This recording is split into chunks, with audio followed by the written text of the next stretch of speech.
Hi. Recently on May 28th, the prelims got over. Yes, there were a lot of mixed opinions regarding the paper. Some said the paper was tough, some said the paper was moderately tough, some said that it was very tough. So let us not, yes, the paper was, in my perspective, it was a bit moderately tough. Yes, but let us not dwell into the difficulty spectrum of the GS paper. So we are here to discuss about the CSAT paper. It is not a CSAT paper analysis of prelims 2023, but something that recently developed with respect to CSAT paper.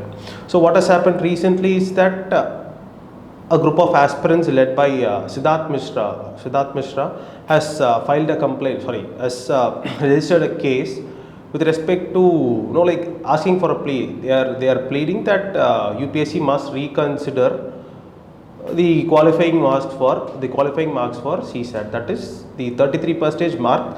What they are demanding, or what they are asking, or what they are pleading is that they are asking the 33% mark should be reduced to 23% mark, so that it will be much more helpful, or it will be much more so that easily everyone can pass the qualifying paper. And they have based it on a lot of grounds, and we'll see what are the grounds and how regular aspirants feel about the CSAT paper, and will UPSC see to these demands or not, and we'll also see what are the counterpoints that UPSC can give to the aspirants demands. So we'll see why, or what are the reasons, or what is the rationale that these group of aspirants are using to demand for a reduction in the CSAT qualifying marks. The first thing that they post, the first criteria that they post is that the CSAT paper is heavily out of syllabus. They are telling that it is given class 10 is the regular syllabus, class 10 up to 10 is the basis for CSAT paper or frame of questions and all, but they are telling such questions, some questions are coming out of the syllabus. It is coming from much higher standards. They have also alleged that UPSC is copying questions from CAT, JEE and all such other competitive exams also of higher level in sense with respect to CSAT. So yes, this is the first ground on which the aspirants have raised a complaint with respect to opposing or asking for a reduction in CSAT. So what is the second ground that they are placing? So second ground that they are placing is that they are asking a question to UPSC. So if CSAT is a qualifying paper, it is of qualifying nature, and we all know that. So yes, they are asking CSAT is of qualifying nature, and why should such a difficult paper every time for a qualifying paper? And they are asking that this qualifying paper, it decides their future, whether they are into the mains or not. So this is what they are alleging, this is what they are placing as a second ground for asking for a reduction with respect to the minimum qualifying marks. So what is the third ground? So third is the most important ground here that they have, it might also seem a bit comical, but yes, from an aspirant's point of view, it is considered. So the third ground is that they are telling that it is discriminatory in the sense, what they are alleging is that some humble aspirants cannot perform well with respect to the CSAT paper. What they are asking, what they are telling is that the CSAT paper is highly discriminatory against humble aspirants who cannot afford some sort of special coaching or afford to go to coaching institutes and all. So that is the third ground on which they have placed this basis. This is the third ground on which they have placed this basis. So these are the grounds, these are the rationale that the aspirants, the group of aspirants led by Siddharth Mishra have placed their demand upon. So yes, we'll see from an aspirant's point of view. I myself am a senior aspirant. I have I have given a fair share of my examinations with respect to UPSC Prelims, and yes, from my perspective also, yes, some sort of reduction is it might seem feasible. Some sort of reduction, if there is some sort of reduction, yes, it is welcoming, but we'll see. Will the UPSC see to the demand or not? So yes, from an aspirant's point of view, some sort of reduction in the qualifying percentage is very much welcomed. And yes, what other aspirants feel, and some friends of mine feel also, is that this is a qualifying nature, and the toughness of the difficulty of this exam, of this particular paper, the paper 2 of CSAT, it is increasing year on year. In comparing the last year paper with that of this year paper, one can find a trend, one can find a pattern that has been portrayed. That is, the toughness of the paper has increased. So that is what aspirants also feel, and that is one of the things that have also been placed upon by the group of aspirants demanding for the reduction. So yes, now we'll see what is the aspirants' perspective, what aspirants feel with respect to the CSAT paper in general. So yes, me being a senior aspirant, I've also had this feeling, I've also felt that CSAT is tough, CSAT is the toughest paper when comparing GS also. And yes, I have also demonized CSAT a lot of times. I myself know I have given a fair share of my attempts here. Yes, I felt a lot of attempts were wasted with respect to CSAT. There are apprehensions among other aspirants also. Even my friends, what they tell is that yes, CSAT, it is tough, it is getting tougher. Yes, this reduction if seeded by UPSC will be welcomed amongst most aspirants. But we'll see if this is plausible or not. That is we'll see later. And the second point here is that all aspirants, even my friends, what they tell is that the toughness of the paper, the toughness level, the difficulty level of the paper grows year on year. In comparing previous year and this year's paper, one can find a trend that is followed. That the toughness of the paper is increasing year on year. So that is what many aspirants feel. That is what many aspirants think, that the toughness of the CSAT paper is increasing year on year. An example. So yes, now we'll see, will UPSC cede to or nod their head to this demand? If you ask me, yes, as an aspirant, I hope, and all other aspirants also will hope, that UPSC must nod their heads for this demand. But analyzing the issue on a more nuanced level, one must know that UPSC should not cede to this demand. One has to feel that UPSC will not cede to this demand of reduction on the percentage of qualifying marks. Why, you ask? So UPSC, if they do this thing, if they reduce this 22% mark, there is this opens a wider gate. It opens the Pandora's box. To be frank, it opens the Pandora's box. The thing is that this can be used as a frame of reference. This year, this Siddharth Mishra and others, which is UPSC case, it can be used in further cases also. Next year also it can be asked, the CSAT is tough, please reduce, bring it to 13%. From 23 is very tough, bring it to 13. 13 is very tough, bring it to 3%. 3 is also very tough. No, there are plausibilities, but it is not practical, but there are possibilities. Yes, there are, these things can happen.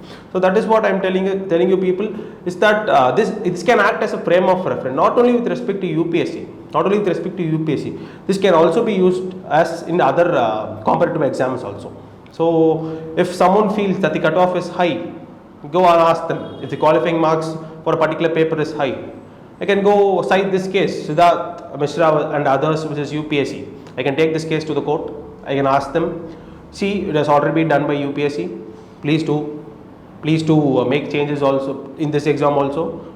Make changes in NEET, make changes in SSC, make changes in other state public service commission exams. All these things can happen. There are a possibility that these things can happen also. So yes, this cannot be accepted. If this continues, if this goes on, if this snowballs into one thing and over another, the entire administrative system, there is a possibility that the entire administrative system of India, of our state, or of a particular state, or the nation as a whole, can come to a standstill. It will not work. The machinery will not run. So this is a very real fact that can happen when this demand is ceded.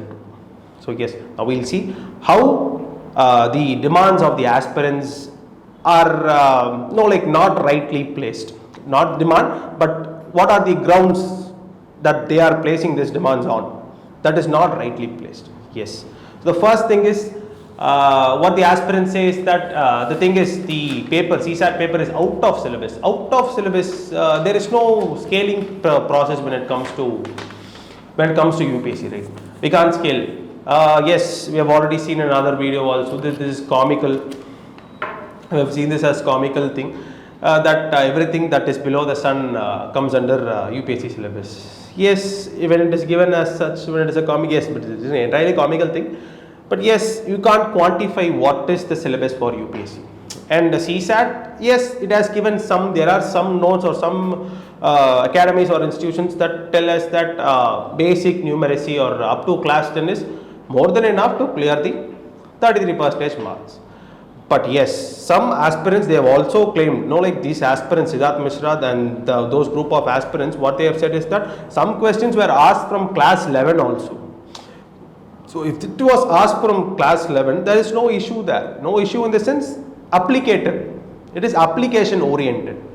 CSAT, you can't, you can't work out a couple of sums or mug up a couple of sums and go expecting those sums to come. In GS, we can do that. Even if a person does not understand a single concept, he can, he can by heart something. He can by heart a president's topic from polity and go to the paper, and he can score. But with respect to CSAT, that is not the case. You can't by head, you can't memorize a couple of sums and go to the examination. It is application oriented. You will have to know the nuances and apply the basic numeracy that you have learned or basic concepts that you have learned. So yes, that is one thing that has to be noted here. Nothing is out of syllabus here, and how can you scale or how can you quantify something that has not been given, that is application oriented? Oh, if it is given as max like graduate level max and all, that I can understand that is difficult, that is a bit difficult. But 11th standard max, I hope 10th standard max, if you think and apply it, it will be easy. It will be at least you can handle it. So that is one thing that I cannot accept, or that will be, this is the point that UPSC will also use to counter the arguments of the aspirants. Yes, the second point to be noted here is that the minimum qualifying marks is nothing but 33%, right? 33% out of 100%. 33%, it is not much, I hope, it is not much. And some people know, like a lot of aspirants, they accuse CSAT of being so tough. They accuse CSAT of being so tough. And why is that, you ask me? The thing is, CSAT is very tough, but what is in reality is that a lot of people clear CSAT. And how are they able to do so? They are getting this 33% of marks. The thing is, UPSC lays down this framework. Some questions are damn easy. And using those questions and applying what you have learned, even to the tougher questions or moderate questions, applying what you have learned will easily get you past the finishing ribbon. So yes, that is the 33% criteria, right? So yes, there is comprehension, there is logical reasoning. So there is no need to accuse that paper is getting tough. Yes, the paper is getting tough, but the thing is, UPSC lays down this pattern, lays down this framework for everyone to get 33% of marks. So you have to use those easy questions to attack CSAT paper and easily qualify prelims. So yes, that is one thing that I cannot accept, and that is one thing that UPSC also has the possibility to use as a counter to the arguments in the case. So yes, so the third point to be noted here, third point is that yes, we have already seen this point. A lot of aspirants think that the CSAT paper is tough. So when will this toughness decrease, or when will this toughness reduce? Is that when UPSC feels that the paper is tough? When will he feel the paper is tough? That when he does not get enough aspirants who cross the borderline or the 33% mark. Every year, even though the paper is getting tougher every year, there are aspirants who cross the borderline, right? So yes, there are aspirants who cross the borderline. So if this persists, if this continue, when there are aspirants, when they can cross the finish line with ease, there is no possibility that the toughness of the paper or any form of reduction in percentage of qualifying marks will happen or will occur. So that is one thing to be noted here.